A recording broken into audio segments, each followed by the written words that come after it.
Hello viewers. చూస్తున్నారు కదండీ pasta. పిల్లలు ఈవినింగ్ స్కూల్ నుంచి రాగానే, "అబ్బా! మమ్మీ స్నాక్స్ ఏమైనా ఉన్నాయా? డైలీ అవే స్నాక్సా? ఇంకేం లేవా మమ్మీ? వెరైటీగా ఏమన్నా చెయ్యి" అంటూ అంటుంటారు కదా! సో, నేనైతే పిల్లల కోసం పాస్తా ఎలా చేస్తానో చూయిస్తాను రండి చూడండి.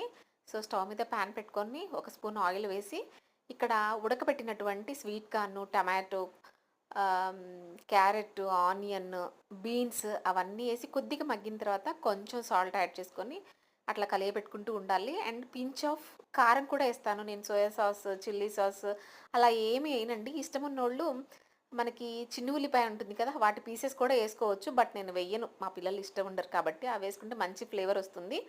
సో, ఉడికించినటువంటి పాస్తాని అంటే మనకి 85% ఉడికిపోతే చాలు పాస్తా. సో, స్పూన్‌తో నొక్కగానే మనకి స్పై తెలిసిపోతుంది ఆటోమేటిక్‌గా. సో, అలా ఉడికితే చాలండి. మొత్తం ఏసేసి మనకి పాస్తా ప్యాకెట్‌లో ఉన్నటువంటి ప్యాకెట్ ఉంటుంది కదా! మసాలా ప్యాకెట్ ఏసేస్తే సరిపోతుందండి. అబ్బా! అసలు ఆ స్మెల్ అయితే కొంచెం గరం మసాలా కూడా యాడ్ చేసుకోండి బావుంటుంది.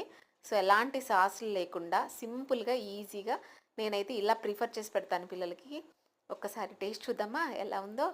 ఆహ్, అసలవి సాస్ లేకుండా కూడా సూపరుంది. ఎందుకంటే మనం క్యారెట్, బీన్స్ అవన్నీ వెజ్జీస్ ఏసాం కదా! ఇంకా ఇష్టమున్న వాళ్ళు కాలీఫ్లవర్ కూడా ఏసుకోవచ్చండి. నా ఒపీనియన్ అయితే. నచ్చిందా?